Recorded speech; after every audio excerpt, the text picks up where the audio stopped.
Meantime, now to politics, and President Trump will move ahead with plans to shut down the U.S. Department of Education today. Yeah, there's going to be an executive order. This follows through on a campaign promise, just as we are getting a better picture of where the president stands with voters. Some Fox News polling out today.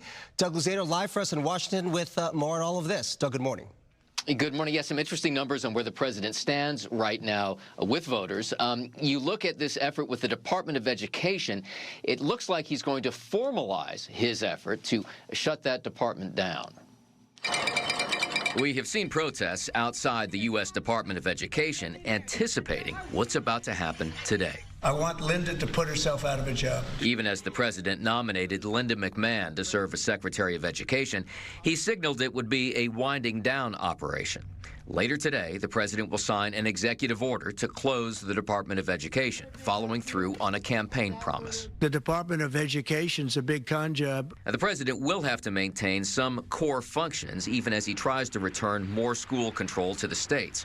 The Department of Education was created by Congress, and Democrats will not support getting rid of it. Nobody in America wants the destruction of public education. And it's not just the Department of Education facing cuts, as the Department of Government Efficiency continues its work.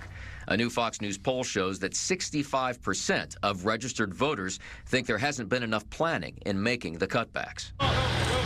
Right now, one of the president's strongest issues is border security, with 56% of registered voters approving his efforts. But the numbers are almost reversed when it comes to the economy and inflation.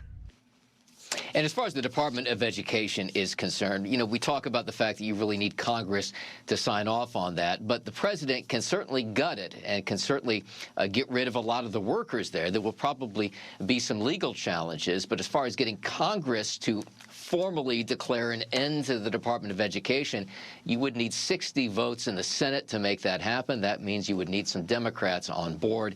That's just not going to happen at this point. So there's no talk in Congress at all about shuttering the Department of Education, or is it really the administration's goal at the end of the day to just make it a shell of what it is?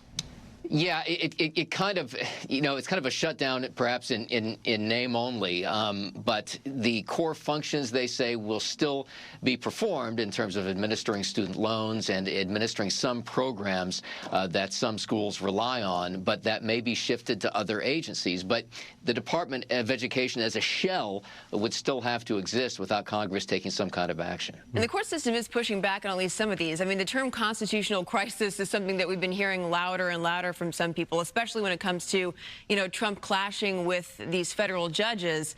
What's the recourse for these judges if President Trump just does not comply with what they're saying? Well, you know, this has always been a question. It's kind of like a you and what army kind of thing. You know, these judges can make orders, but enforcing them, you know, really relies on kind of the executive branch. So there is the potential there for a crisis. You know, a lot of this may ultimately depend on how the Supreme Court would ultimately rule on the question of, can district judges make these kinds of sweeping rulings? This is what the administration really objects to. The Supreme Court has never really ruled on that question. We'll see what happens today. Yep. I think it's noon today when the administration is supposed to respond to questions from that district court judge there in D.C. over those flights to Latin America. All right, Doug Luzader live for us in Washington. We appreciate it, Doug. We will check in with you later. Thank you.